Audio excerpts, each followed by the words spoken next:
Meus irmãos, muita paz. Queria dedicar a palestra de hoje ao nosso querido irmão Durval, trabalhador dessa casa, que estava escalado para falar aqui hoje. Que esse nosso querido estudioso do Evangelho possa receber de todos nós as nossas melhores energias de muito afeto, de muito carinho, e que ele, o mais breve possível, possa retornar às atividades corriqueiras da nossa casa. Ele que fala tão bem, como é bom ouvi-lo, e estamos com saudades dele. Muito bem, vamos pensar em Jesus, tentando analisar a sua vinda na Terra a partir dos magos. Não foram 3, foram mais de 20. Em nossa obra, o Tratado dos Evangelhos, nós explicamos sobre isso. É evidente que os magos, eles levaram até Belém vários presentes à família, ao menino Jesus. Mas o Evangelho destaca que foi ouro, incenso e mirra. E os teólogos estudiosos do Evangelho fazem uma analogia: ouro para o rei, incenso para o Deus, a divindade de Jesus, e mirra para a humanidade de Jesus. Muito bem, mas analisando, estudando os Evangelhos, verificaremos os comportamentos do nosso Mestre quando ele foi rei, quando ele foi portador da sua poderosa divindade e quando ele foi humano. Portanto, a realeza de Jesus, a divindade de Jesus e a humanidade de Jesus estão descritas nos Evangelhos, especialmente em Mateus, Marcos, Lucas e João. Então podemos estudar todo o Evangelho tentando classificar as atitudes de Jesus. Essa atitude, ele foi rei, foi portador da sua conexão com Deus, ou ele foi humano? Diante daquele momento da mulher que foi flagrada em adultério, e naquele julgamento, ele foi humano, ele foi Deus, no sentido de divindade, ou ele foi rei? Aí lembramos o rei Salomão, em seus julgamentos, em suas decisões. Naquele momento, Jesus foi advogado, promotor e juiz ao mesmo tempo, porque ele provocou uma reflexão naqueles que julgavam em nome da lei de Moisés. Naquele momento, ele foi rei, mas um rei sábio. A realeza de Jesus está vinculada à sua sabedoria. Não há realeza sem sabedoria. Quando Jesus falou o Sermão da Montanha, ele estava sendo ali o rei, e não o Deus, e não o humano. Na cruz, ele foi os 3. Então nós podemos organizar e pensar em relação a ele, em que nós podemos ser sábios, ou demonstrarmos a nossa sintonia com Deus, ou nos momentos que nós somos humanos.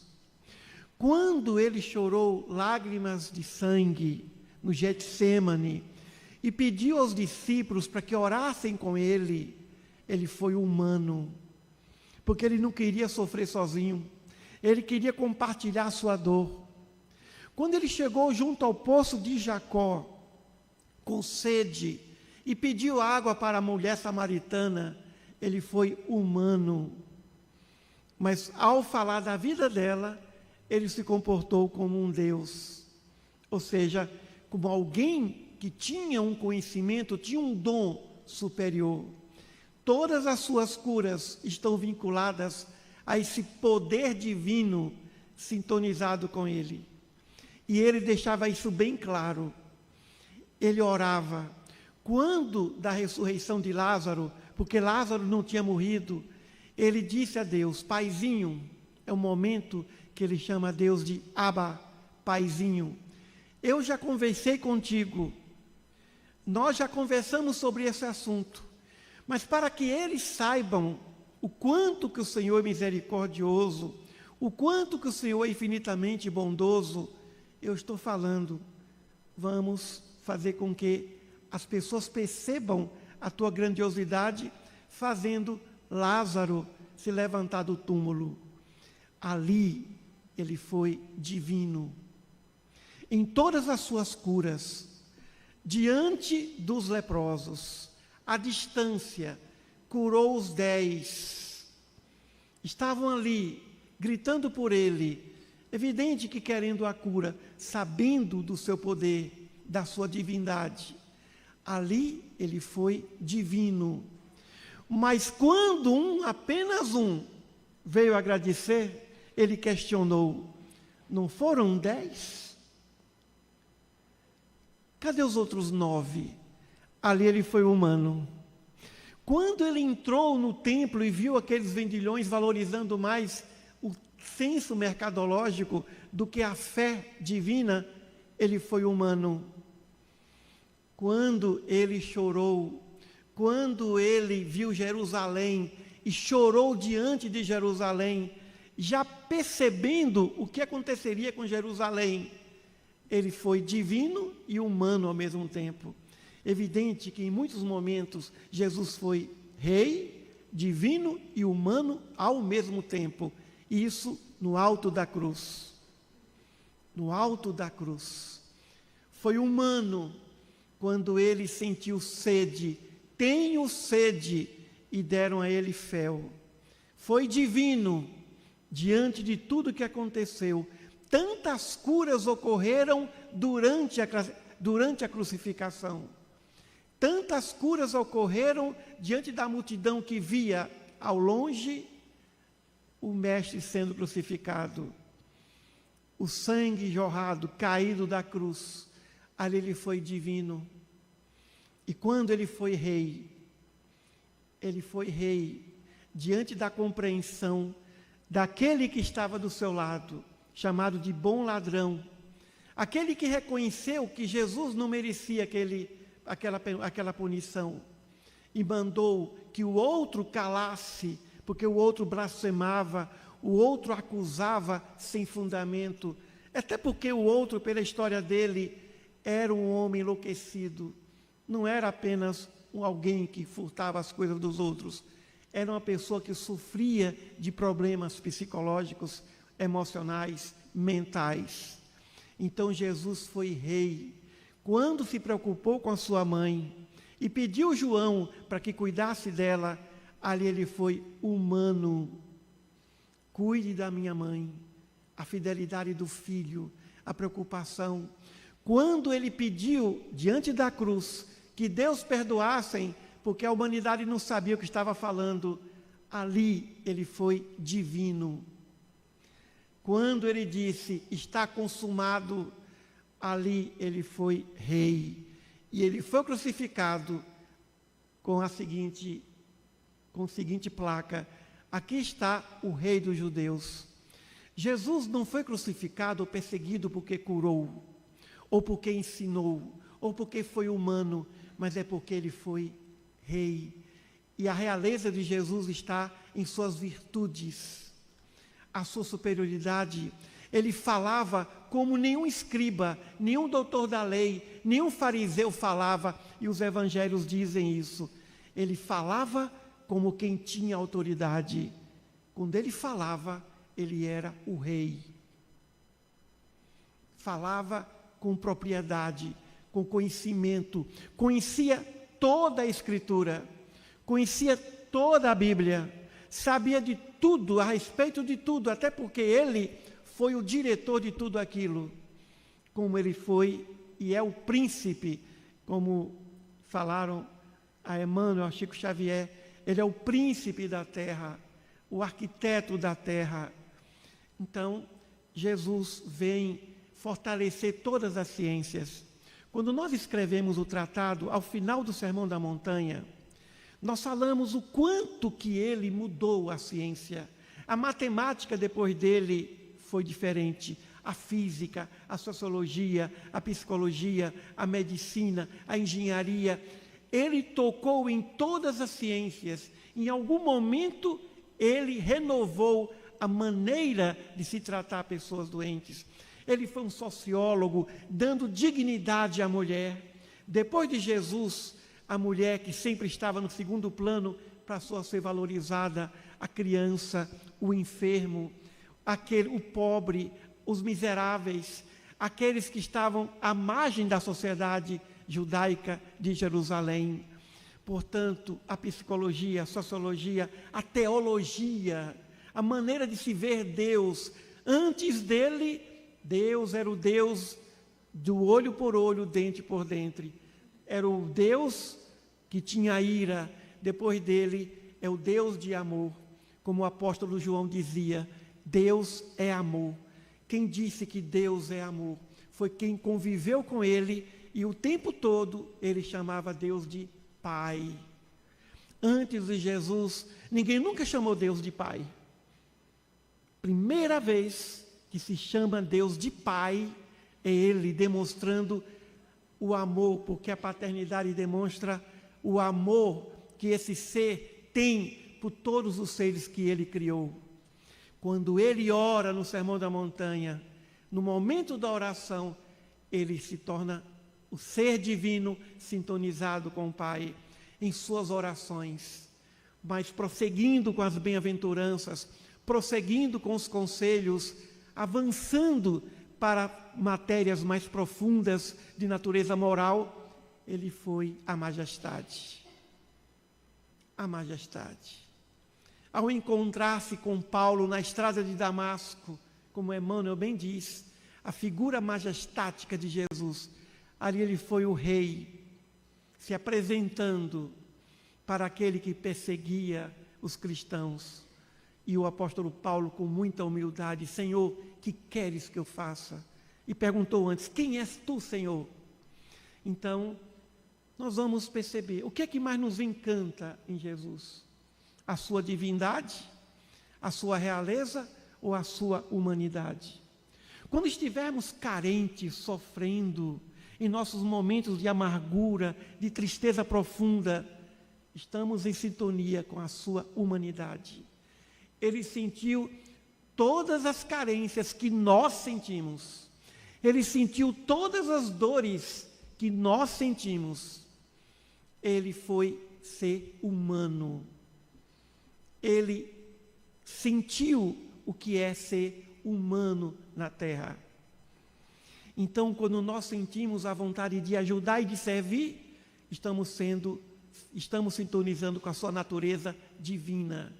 E quando nós começarmos a ouvir as nossas consciências e repassar esses ensinamentos e colocar isso no dia a dia, estamos a ser aqueles que estão em sintonia com a sua realeza. O rei não desespera, o rei não perde a calma, o rei sempre observa, o rei sempre observa e registra, o rei analisa, o rei compara para depois decidir. A realeza de Jesus consiste nas conquistas de natureza intelectual e moral, mas a sua potencialidade, a sua luminosidade é a sua divindade. Os espíritos puros, meus irmãos, têm a forma de luz, não tem mais forma humana, tem a forma de luz pura que transita por esse universo afora.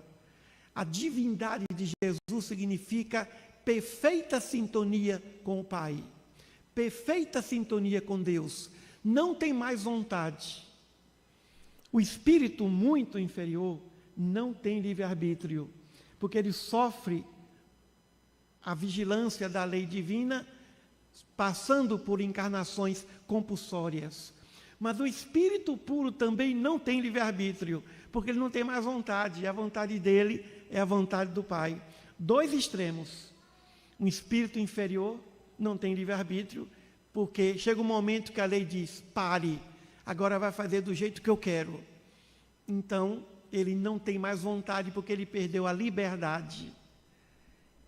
O livre-arbítrio é limitado.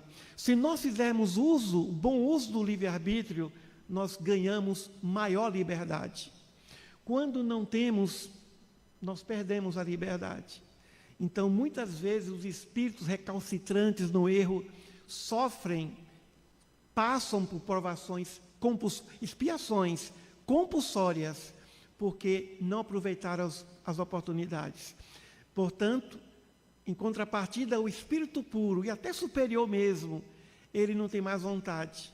É a vontade do seu superior hierárquico, é a vontade do Pai. Ele não tem mais livre-arbítrio no sentido de escolher entre o bem e o mal. O espírito puro escolhe entre o bem e o bem mais adequado para essa situação. Nós, ainda de mediana evolução, nós escolhemos entre o bem e o mal. Os espíritos inferiorizados não escolhem mais, porque agora tem que passar pelo caminho do bem, através da dor e do sofrimento. Mas os espíritos puros pensam entre o bem e o bem. O bem melhor para esse momento, para essa circunstância. Então, a vida de Jesus toda foi fundamentada entre a sua majestade, suas virtudes, seu proceder. Jesus sabia ouvir, um rei sabe ouvir, uma rainha, a nobreza espiritual de saber ouvir, de saber amar em silêncio, de saber fazer as coisas de forma discreta muitas vezes. Então, a majestade, a realeza das virtudes, da paciência, da bondade, da sabedoria, da fé, da esperança, da temperança, da visão. O que é a evolução intelectual? Evolução intelectual é uma compreensão profunda diante dos fenômenos da evolução. E o que é evolução moral, como Allan Kardec fala? Que o espírito precisa evoluir intelectual e moralmente. O que significa evolução moral? É a evolução do amor em nossas vidas. Quanto mais se ama, mais evoluído moralmente o espírito é. Quanto mais compreende, mais evoluído intelectualmente o espírito é. Portanto, evolução intelectual. Também, claro que a evolução intelectual e essa evolução moral, muitas vezes dependem do conhecimento racional, das ciências, da filosofia, ou seja, do conhecimento que o espírito precisa obter. Mas uma vez um espírito chamado Marco, perguntaram a ele: Marco, o que é mais importante, o amor ou o conhecimento? E ele disse, através da mediunidade de André Luiz Peixinho, ele disse assim: se você sobe uma montanha pelas vias do conhecimento, e chegando ao topo da montanha e lá sentir que não tem amor, vai ter que voltar para aprender a amar.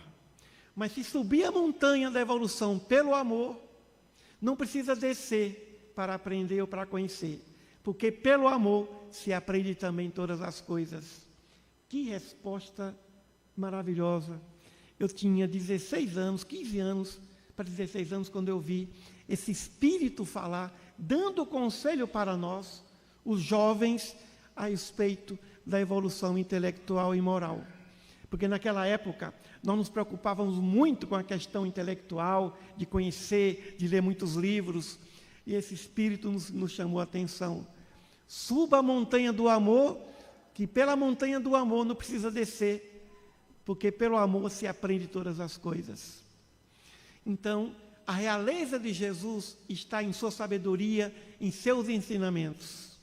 A divindade de Jesus está em sua capacidade de aplacar a tempestade, multiplicar pães e peixes, de curar todo tipo de enfermidade, inclusive a distância. É a divindade, o poder espiritual expresso através do conhecimento profundo das forças da natureza, das células, dos átomos, e a sua humanidade, ao abraçar as crianças, a chorar com os enfermos, ao se aproximar com tanta simplicidade de tantas pessoas, de lavar os pés dos apóstolos. Ao lavar os pés dos apóstolos na última ceia, ali ele foi humano.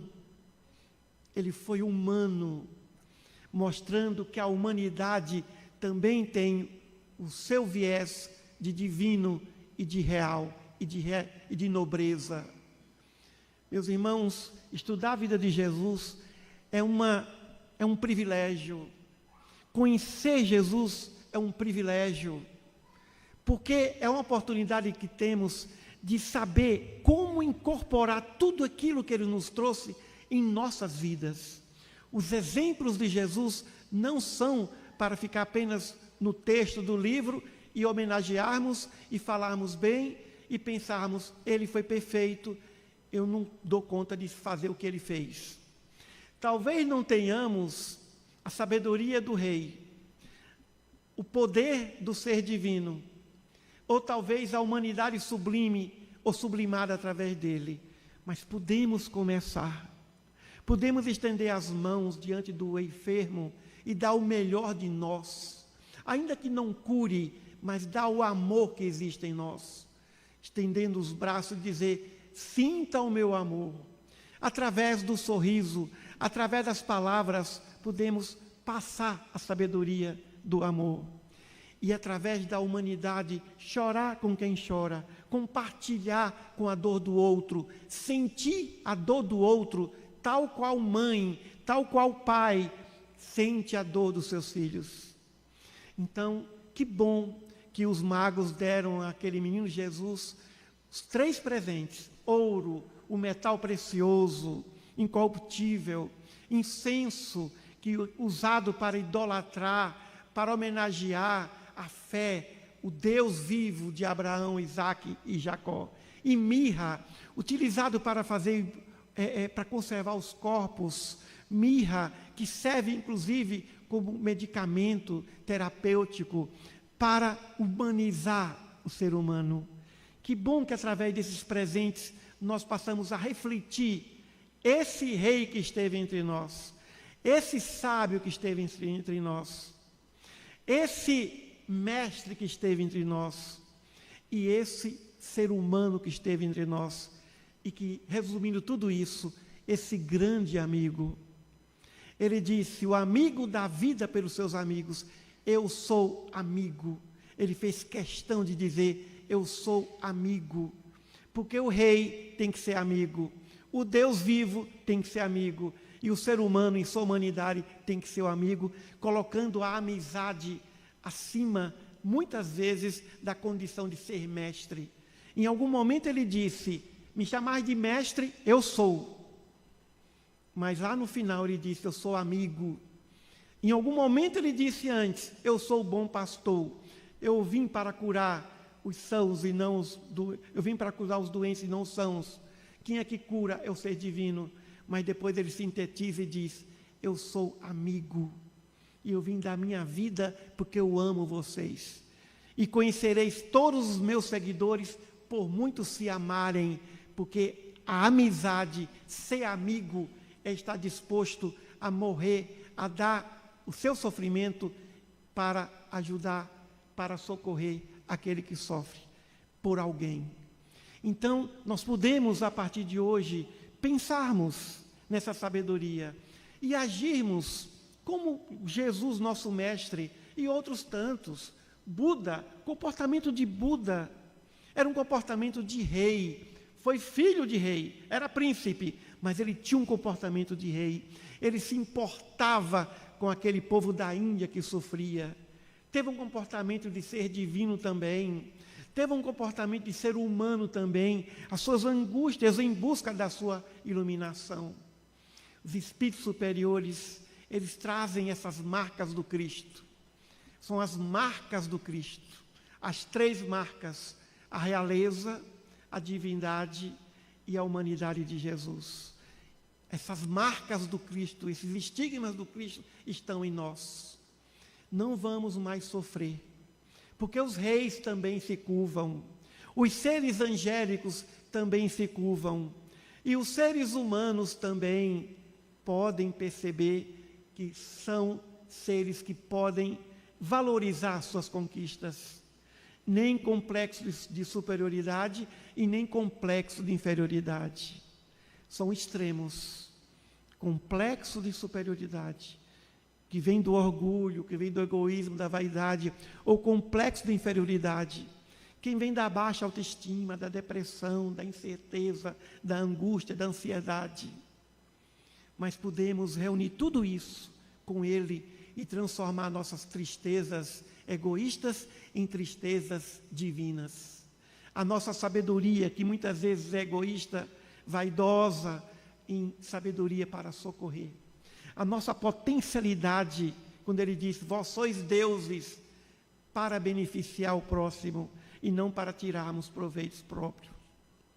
Então, meus irmãos, é assim que nós vamos aprendendo com o nosso Mestre. A sua realeza é tão próxima quanto a sua humanidade. A sua sabedoria é tão próxima quanto a sua humanidade. E a sua humanidade é tão divina e tão nobre quanto a sua perfeição espiritual. É tempo de se amar Jesus. É tempo de sentir esse amor. É tempo de perceber essa grandeza, esse sol. Não podemos mais ficar na concha, debaixo dos oceanos. Ou seja, a concha tem que se abrir, a pérola tem que sair dali para se transformar em luz, para se transformar em estrela cadente, agora que vai em ascensão. Nós somos seres espirituais, seres que foram feitos de luzes. Até a própria matéria que nós tocamos, tudo isso que nós vemos, vieram das estrelas. Todo elemento material do universo vem de alguma estrela. Vou repetir. Todas as coisas materiais, a matéria condensada, que depois passou a ser congelada, tudo que eu toco veio de alguma estrela, provavelmente do nosso Sol. Ora, se o mundo corpóreo é formado por matéria-prima que vem das estrelas, o Espírito é matéria-prima que vem da estrela que se chama Deus, nosso Pai. Nós somos feitos da luz de Deus. Como as coisas materiais são feitas de todas as estrelas, nós somos seres de luzes, nós somos seres feitos de luz. Talvez se Allan Kardec perguntasse hoje como é que Deus faz espíritos, coisa que os espíritos responderam, isso é um mistério, só Ele sabe. Talvez algum espírito dissesse, Ele faz com luz. Deus cria espírito com luz, luz pensante, luz que tem consciência. E como já dizia o grande mestre Ramdas, nós somos consciências que amam, consciência que ama, isso é luz. Nós somos luzes, nós não somos os nossos corpos que são feitos de matéria das estrelas, somos seres espirituais feitos da luz de Deus, materializada no mundo imanente. Nós somos a luz do mundo, a luz do universo. Vós sois a luz do mundo. Nós somos luzes. E que essa luz possa permanecer em nossa realeza, em nossa divindade e em nossa humanidade, agora e sempre. Muita paz a todos.